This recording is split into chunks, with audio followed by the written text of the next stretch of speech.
സംഖ്യാപുസ്തകം 18 അധ്യായം. പിന്നെ യഹോവ അഹരോനോട് അരുളിച്ചെയ്തതെന്തെന്നാൽ, നീയും നിന്റെ പുത്രന്മാരും നിന്റെ പിതൃഭവനവും വിശുദ്ധമന്ദിരം സംബന്ധിച്ചുണ്ടാകുന്ന അകൃത്യം വഹിക്കേണം. നീയും നിന്റെ പുത്രന്മാരും നിങ്ങളുടെ പൗരോഹിത്യം സംബന്ധിച്ചുണ്ടാകുന്ന അകൃത്യവും വഹിക്കേണം. നിന്റെ പിതൃഗോത്രമായ ലേവി ഗോത്രത്തിലുള്ള നിന്റെ സഹോദരന്മാരെയും നിന്നോടുകൂടെ അടുത്തു വരുമാറാക്കേണം.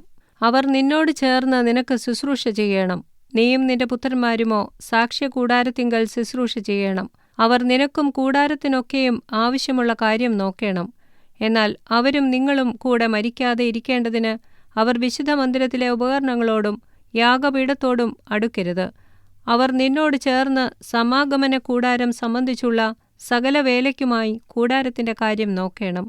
ഒരന്യനും നിങ്ങളോടടുക്കരുത്. ഇസ്രായേൽ മക്കളുടെ മേൽ ഇനി ക്രോധം വരാതിരിക്കേണ്ടതിന് വിശുദ്ധമന്ദിരത്തിന്റെയും യാഗപീഠത്തിന്റെയും കാര്യം നിങ്ങൾ നോക്കേണം. ലേവ്യരായ നിങ്ങളുടെ സഹോദരന്മാരെയോ ഞാൻ ഇസ്രായേൽ മക്കളുടെ ഇടയിൽ നിന്ന് എടുത്തിരിക്കുന്നു. യഹോവയ്ക്ക് ദാനമായിരിക്കുന്ന അവരെ സമാഗമന കൂടാരം സംബന്ധിച്ചുള്ള വേല ചെയ്യേണ്ടതിന് ഞാൻ നിങ്ങൾക്ക് ദാനം ചെയ്തിരിക്കുന്നു. ആകയാൽ നീയും നിന്റെ പുത്രന്മാരും യാഗപീഠത്തിങ്കലും തിരശ്ശീലയ്ക്കകത്തുമുള്ള സകല കാര്യത്തിലും നിങ്ങളുടെ പൗരോഹിത്യം അനുഷ്ഠിച്ച് ശുശ്രൂഷ ചെയ്യണം. പൗരോഹിത്യം ഞാൻ നിങ്ങൾക്ക് ദാനം ചെയ്തിരിക്കുന്നു. അന്യൻ അടുത്തു വന്നാൽ മരണശിക്ഷ അനുഭവിക്കണം. യഹോവ പിന്നെയും അഹരോനോട് അരുളിച്ചെയ്തത്, ഇതാ എന്റെ ഉദർച്ചാർപ്പണങ്ങളുടെ കാര്യം ഞാൻ നിന്നെ ഭരമേൽപ്പിച്ചിരിക്കുന്നു. ഇസ്രായേൽ മക്കളുടെ സകല വസ്തുക്കളിലും അവയെ ഞാൻ നിനക്കും നിന്റെ പുത്രന്മാർക്കും ഓഹരിയായും ശാശ്വത അവകാശമായും തന്നിരിക്കുന്നു. തീയിൽ ദഹിപ്പിക്കാത്തതായി അതിവിശുദ്ധ വസ്തുക്കളിൽ വെച്ച് ഇത് നിനക്കുള്ളതായിരിക്കണം. അവർ എനിക്ക് അർപ്പിക്കുന്ന അവരുടെ എല്ലാ വഴിപാടും സകല ഭോജനയാഗവും സകല പാപയാഗവും സകല അകൃത്യയാഗവും അതിവിശുദ്ധമായി നിനക്കും നിന്റെ പുത്രന്മാർക്കും ഇരിക്കണം. അതിവിശുദ്ധ വസ്തുവായിട്ട് അത് ഭക്ഷിക്കണം. ആണുങ്ങളെല്ലാം അത് ഭക്ഷിക്കണം. അത് നിനക്ക് വേണ്ടി വിശുദ്ധമായിരിക്കണം. ഇസ്രായേൽ മക്കളുടെ ദാനമായുള്ള ഉദർച്ചാർപ്പണമായ ഇത് അവരുടെ സകല നീരാജന യാഗങ്ങളോടും കൂടെ നിനക്കുള്ളതാകുന്നു. ഇവയെ ഞാൻ നിനക്കും നിന്റെ പുത്രന്മാർക്കും പുത്രിമാർക്കും ശാശ്വത അവകാശമായി തന്നിരിക്കുന്നു. നിന്റെ വീട്ടിൽ ശുദ്ധിയുള്ളവനെല്ലാം അത് ഭക്ഷിക്കാം. എണ്ണയിൽ വിശേഷമായതൊക്കെയും പുതുവീഞ്ഞിലും ധാന്യത്തിലും വിശേഷമായതൊക്കെയും ഇങ്ങനെ അവർ യഹോവയ്ക്ക് അർപ്പിക്കുന്ന ആദ്യഫലമൊക്കെയും ഞാൻ നിനക്ക് തന്നിരിക്കുന്നു. അവർ തങ്ങളുടെ ദേശത്തുള്ള എല്ലാറ്റിലും യഹോവയ്ക്ക് കൊണ്ടുവരുന്ന ആദ്യഫലങ്ങൾ നിനക്കായിരിക്കണം.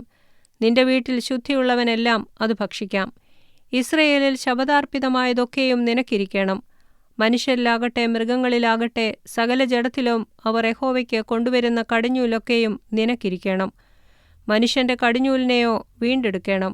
അശുദ്ധ മൃഗങ്ങളുടെ കടിഞ്ഞൂലിനെയും വീണ്ടെടുക്കണം.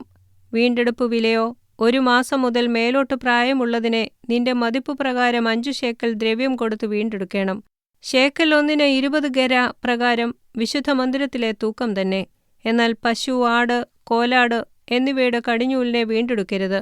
അവ വിശുദ്ധമാകുന്നു. അവയുടെ രക്തം യാഗപീഠത്തിന്മേൽ തളിച്ച് മേധസ് യഹോവയ്ക്ക് സൗരഭ്യവാസനയായ ദഹനയാഗമായി ദഹിപ്പിക്കണം.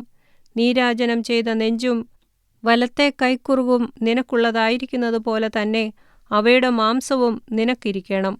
ഇസ്രായേൽ മക്കൾ യഹോവയ്ക്ക് അർപ്പിക്കുന്ന വിശുദ്ധ വസ്തുക്കളിൽ ഉദർച്ചാർപ്പണങ്ങളെല്ലാം ഞാൻ നിനക്കും നിന്റെ പുത്രന്മാർക്കും പുത്രിമാർക്കും ശാശ്വത അവകാശമായി തന്നിരിക്കുന്നു.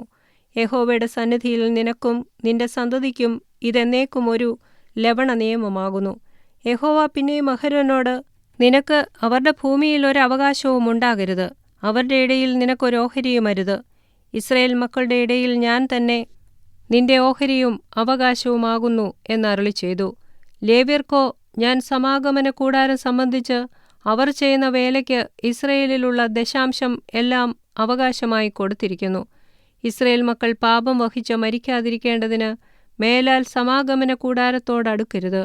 ലേവ്യർ സമാഗമന കൂടാരം സംബന്ധിച്ചുള്ള വേല ചെയ്യുകയും അവരുടെ അകൃത്യം വഹിക്കുകയും വേണം.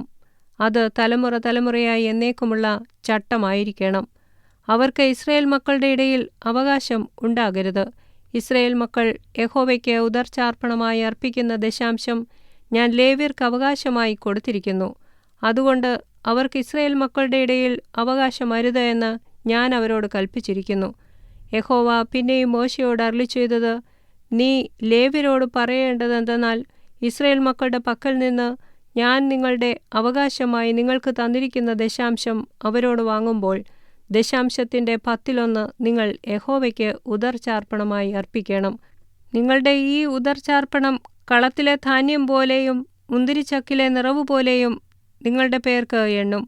ഇങ്ങനെ ഇസ്രായേൽ മക്കളോട് നിങ്ങൾ വാങ്ങുന്ന സകല ദശാംശത്തിൽ നിന്നും യഹോവയ്ക്ക് ഒരു ഉദർച്ചാർപ്പണം അർപ്പിക്കണം. യഹോവയ്ക്കുള്ള ആ ഉദർച്ചാർപ്പണം നിങ്ങൾ പുരോഹിതനായ അഹരോന് കൊടുക്കണം. നിങ്ങൾക്കുള്ള സകല ദാനങ്ങളിലും ഉത്തമമായ എല്ലാറ്റിൻ്റെയും വിശുദ്ധഭാഗം നിങ്ങൾ യഹോവയ്ക്ക് ഉദർച്ചാർപ്പണമായി അർപ്പിക്കണം. ആകയാൽ നീ അവരോട് പറയേണ്ടതെന്തെന്നാൽ, നിങ്ങൾ അതിൻ്റെ ഉത്തമഭാഗം ഉദർച്ചാർപ്പണമായി അർപ്പിക്കുമ്പോൾ അത് കളത്തിലെ അനുഭവം പോലെയും മുന്തിരിച്ചക്കിലെ അനുഭവം പോലെയും ലേവ്യർക്കെണ്ണും. അത് നിങ്ങൾക്കും നിങ്ങളുടെ കുടുംബങ്ങൾക്കും എല്ലായിടത്തും വെച്ചും ഭക്ഷിക്കാം. അത് സമാഗമന കൂടാരത്തിങ്കൽ നിങ്ങൾ ചെയ്യുന്ന വേലയ്ക്കുള്ള ശമ്പളമാകുന്നു. അതിൻ്റെ ഉത്തമഭാഗം ഉദർച്ച ചെയ്താൽ പിന്നെ നിങ്ങൾ അതുനിമിത്തം പാപം വഹിക്കുകയില്ല. നിങ്ങൾ ഇസ്രായേൽ മക്കളുടെ വിശുദ്ധ വസ്തുക്കൾ അശുദ്ധമാക്കുകയും അതിനാൽ മരിച്ചുപോവാൻ ഇടവരികയും ഇല്ല.